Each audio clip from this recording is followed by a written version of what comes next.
పరమశివుడు పార్వతీదేవితో అంటాడు, ఓ పార్వతీ, కాశీపట్టణానికి ఉన్నటువంటి వైభవం ఏమిటో తెలుసా?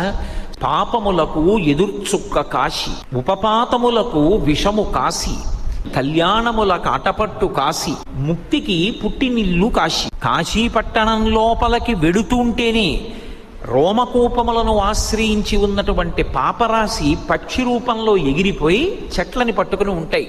మళ్ళీ వాడు బయటికి వస్తాడేమోనని 9 రాత్రులు కాశీపట్టణంలో ఎవరు పొలిమేర దాటకుండా గడుపుతారో ఇక వాడు మళ్ళీ 9 నెలలు అమ్మ కడుపులో పడుకోవలసిన అవసరం పోయింది. కాబట్టి ఇక ఆ పాపములు ఆ వ్యక్తిని పట్టుకుని ప్రయోజనం ఉండదు. కాబట్టి ఇక ఆ పాపములు అక్కడతో వెళ్ళిపోతాయి, ఆ వ్యక్తిని పట్టుకోవు.